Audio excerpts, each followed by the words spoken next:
debut single, on tracks from the Kinks' first album, on Marianne Faithfull's early recordings, on the orchestral backing behind Shirley Bassey's Bond theme, and on sessions for artists ranging from Donovan to Tom Jones to a young David Bowie.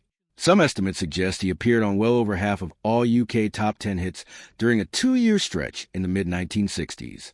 He's since described the pace as relentless, sometimes 3 sessions a day, 6 days a week, often with no idea what he'd be playing until he arrived. Eventually, the anonymity of it all became too much, and he decided he couldn't keep living that way. When Eric Clapton left the Yardbirds in 1964, Page was the first person offered a spot. Loyalty led him to decline.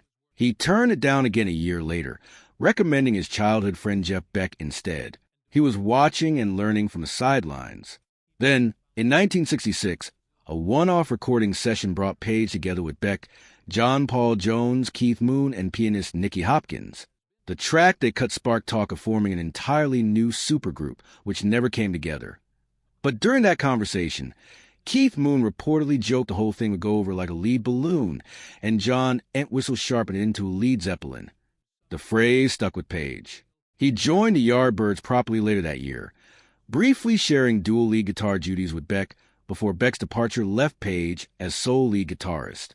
The band's studio output faltered commercially, but their live shows grew increasingly experimental, including Page's now famous use of a violin bow on electric guitar, a direct rehearsal for what Led Zeppelin's live sound would become.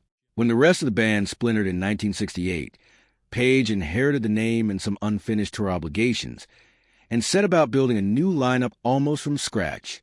His first choice for vocalist turned him down to pursue a solo deal, but recommended a young singer from the Midlands named Robert Plant, whom Page tracked down performing to a nearly empty room.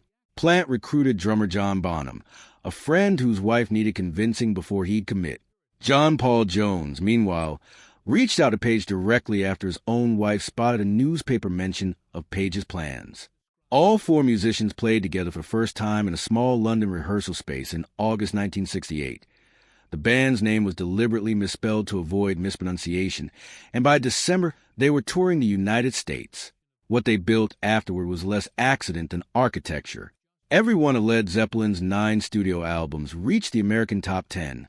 6 hit number 1. Estimates put worldwide sales somewhere between 200 and 300 million records, with the untitled 4th album alone selling well past 37 million copies. Stairway to Heaven became a radio staple throughout the 1970s despite never being released as a single.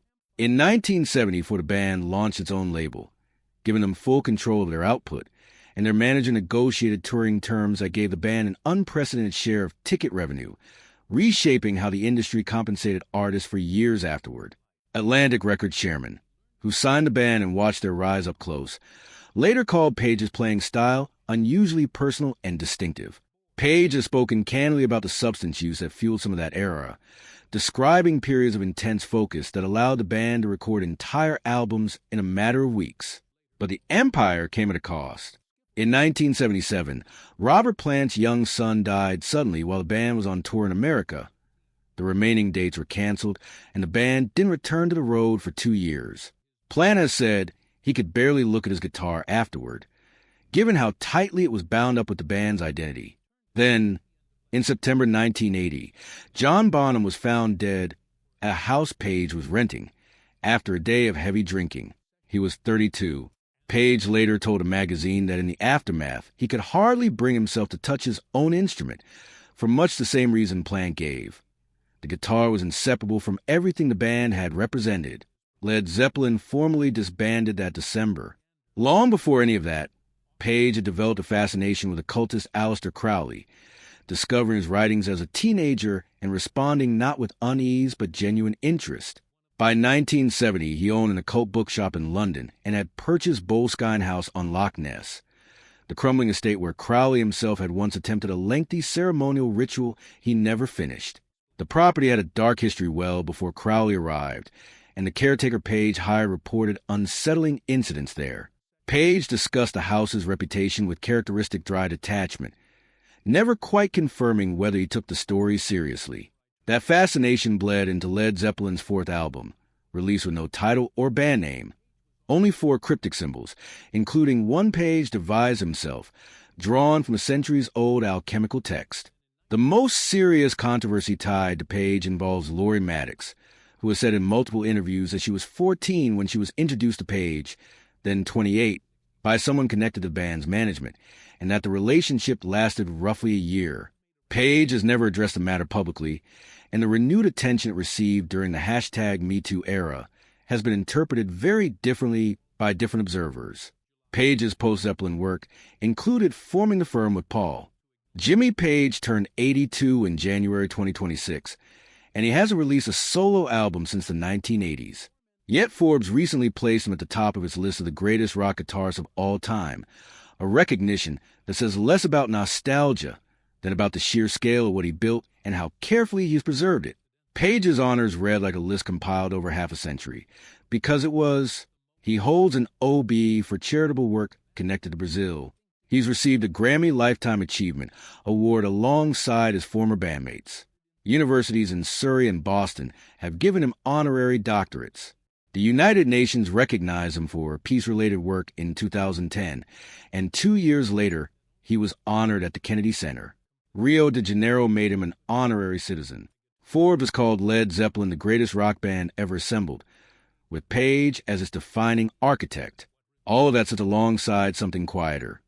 Tower House, his home in Holland Park, where he has spent decades assembling an archive of master tapes, instruments, artwork, and unreleased material whose full scope only he really knows.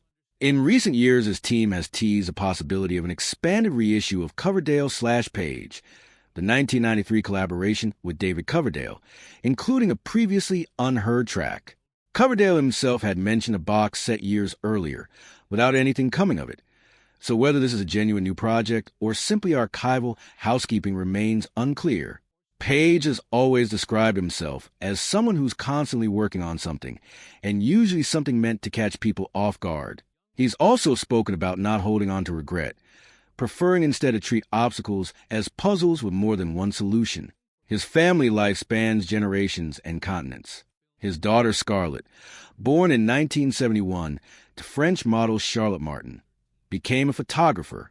His son James Patrick Page III was born in 1988 to his first wife Patricia, whom he met in New Orleans during a Zeppelin tour. They married in 1986 and divorced in 1995. 2 more daughters, Sophia Jade and Ashen Josen, came from his second marriage to Jimena Gomez Paracha, whom he met during the 1994 tour with Coverdale. Jimena later founded a children's charity in Brazil, the same work that earned Page his OB. For nearly a decade now, Page has been with Scarlett Sabet, who is roughly half a century younger than he is. She's noted that the age difference reads very differently on paper than it does in person, and that it simply doesn't get in the way of the relationship. Page has been sober for years, and Sabet has described that sobriety as something they share rather than something imposed, a far cry from the version of Page who once lived in an intensity that, by most accounts, should have ended things much sooner.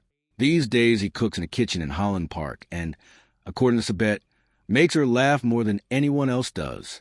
None of the accolades explain themselves without going back to 1956, when the Page family moved into a house in Epsom, Surrey, and found a guitar left behind by a previous occupant, a basic acoustic of the kind used for skiffle music. Nobody ever came to claim it. 12-year-old James Patrick Page, born in January 1944, picked it up and effectively never put it down. He took a handful of formal lessons and abandoned them almost immediately, preferring to teach himself by ear from records, a personal process, as he later described it. The influences were unusually eclectic for a suburban English schoolboy.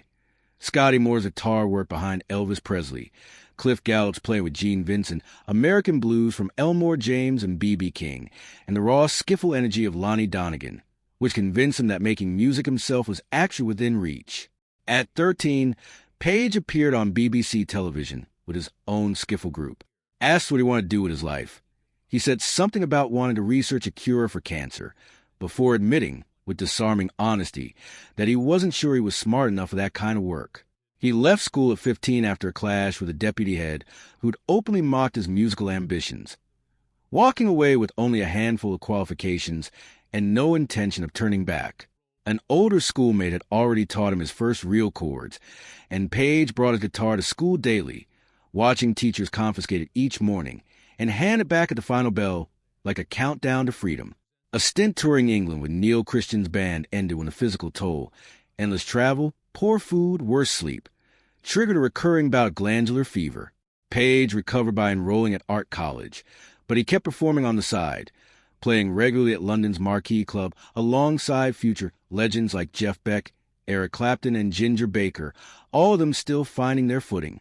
That exposure led to session work, and his first professional recording, in January 1963, was a single that shot to #1 within weeks. He was 19. What followed was one of the strangest double lives in music history.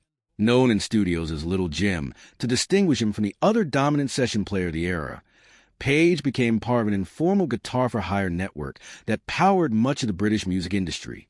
He played on The Who's,